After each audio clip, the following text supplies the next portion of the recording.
Rehabilitasi hutan dan lahan adalah upaya untuk memulihkan, mempertahankan, dan meningkatkan fungsi hutan dan lahan guna meningkatkan daya dukung, produktivitas, dan peranannya dalam menjaga sistem penyangga kehidupan. Kementerian Lingkungan Hidup dan Kehutanan mendorong kebijakan RHL untuk mengutamakan swakelola masyarakat dan meminimalisir skema kontraktual. Selain itu, juga membuat kebijakan baru tentang kawasan hutan di Pulau Jawa dengan harapan pengelolaan hutan Jawa akan lebih produktif, adil, dan berkelanjutan. Salah satunya adalah melaksanakan program RHL di area perhutanan sosial dengan tujuan meningkatkan partisipasi masyarakat dan penghidupan masyarakat dalam konteks tata kelola kelestarian hutan. Perhutanan sosial adalah sistem pengelolaan hutan lestari yang dilaksanakan dalam kawasan hutan negara dan hutan hak atau hutan adat. Masyarakat setempat atau masyarakat hukum adat berperan sebagai pelaku utama untuk meningkatkan kesejahteraannya, keseimbangan lingkungan, dan dinamika sosial budaya. Perhutanan sosial diatur dalam Peraturan Pemerintah Nomor 23 Tahun 2021 tentang penyelenggaraan kehutanan. Kabupaten Bojonegoro menjadi salah satu daerah dengan kawasan hutan untuk perhutanan sosial terbesar di Jawa Timur. Sebesar 35.074,07 hektar areal perhutanan sosial tersebar di 115 desa di 20 kecamatan. Melalui perhutanan sosial, produktivitas dan kesuburan hutan sepenuhnya bergantung pada keuletan dan kegigihan kelompok tani hutan dalam mengolah dan merawat lahan hutannya. Dengan terbentuknya rasa melu handar beni atau memiliki, diharapkan masyarakat akan semakin semangat memulihkan fungsi ekonomi dan ekologi hutan. Area perhutanan sosial yang dikelola masyarakat juga diharapkan semakin tertutup oleh tegakan pohon, di mana saat ini jumlah tegakan di area hutan tersebut di bawah 10%. Pulihnya fungsi hutan akan memacu tumbuhnya hal-hal baik. Hutan lestari, masyarakat sejahtera, bukan sekadar slogan, namun terwujud menjadi kenyataan. BP Das Solo pada tahun 2023 turut mendukung terwujudnya hutan lestari masyarakat sejahtera melalui kegiatan rehabilitasi hutan dan lahan di area perhutanan sosial. Ada 4 desa di Bojonegoro yang menjadi lokasi RHL, yakni Desa Babat, Desa Napis, Desa Panjang, dan Desa Tondomulo.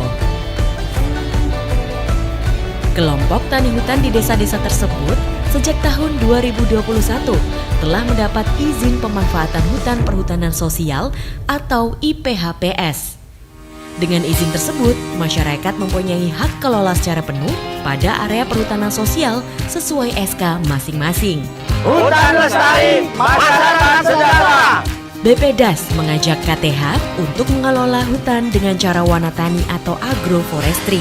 Pada sistem agroforestry, ada 3 klasifikasi tanaman berdasar jenis dan fungsinya, yakni tanaman kayu sebagai tegakan penutup lahan dan untuk hasil jangka panjang, tanaman multipurpose tree species atau MPTS yang berbuah sebagai hasil jangka menengah, serta jagung sebagai tanaman sela untuk hasil jangka pendek. Masyarakat yang mendapat IPHPS mempunyai beberapa kendala, utamanya pada pengetahuan tata kelola hutan secara lestari dan pengadaan bibit. BPDAS mengambil peran sebagai pendamping secara keilmuan dan juga menyediakan bibit tanaman yang dibutuhkan. Penguatan secara kelembagaan juga dilakukan melalui kegiatan sosialisasi serta pendampingan per kelompok. Beberapa kebutuhan tambahan seperti pupuk juga dibantu pengadaannya sampai tahun ketiga atau P2. Bibit untuk kegiatan RHL disediakan oleh BPDAS Solo melalui persemaian permanen di Kecamatan Jumantono, Kabupaten Karanganyar.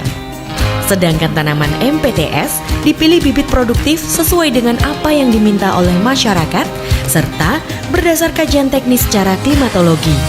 Dengan tujuan, tanaman dan buah-buahan tersebut lebih terjamin persentase hidupnya dan memberi hasil yang maksimal. BPDAS Solo juga mengurus proses pengiriman bibit dari persemaian permanen sampai ke lokasi RHL di Bojonegoro. Salah satu tantangan yang dihadapi masyarakat dalam rehabilitasi hutan dan lahan adalah jarak area perhutanan sosial dengan pemukiman warga yang mayoritas berjauhan dengan kondisi jalan masih tanah dan bebatuan. Selain itu, keberadaan sumber atau mata air saat ini sangat berkurang sehingga mengharuskan petani menempuh perjalanan panjang dengan medan berliku untuk mendapatkan air yang digunakan dalam perawatan bibit tanaman. Namun, tantangan tersebut coba diatasi KTH melalui kerja kolektif. Beberapa bantuan sarana dan prasarana seperti motor roda 3 sangat membantu dalam mobilitas petani melaksanakan program RHL. Dalam perawatan bibit dan pengerjaan lahan juga dilakukan secara bergotong royong, bergiliran dari lahan ke lahan anggota kelompok. Pemahaman bersama terus ditanamkan bahwa suksesnya rehabilitasi hutan dan lahan di area perhutanan sosial ini sepenuhnya ada di kerja keras dan konsistensi petani dalam mengolah, merawat, menjaga hutan. Tiji tipe, tentu bukan mati siji mati kabeh yang petani harapkan, melainkan sebaliknya, mukti siji, mukti kabeh. Hutan lestari, masyarakat mukti.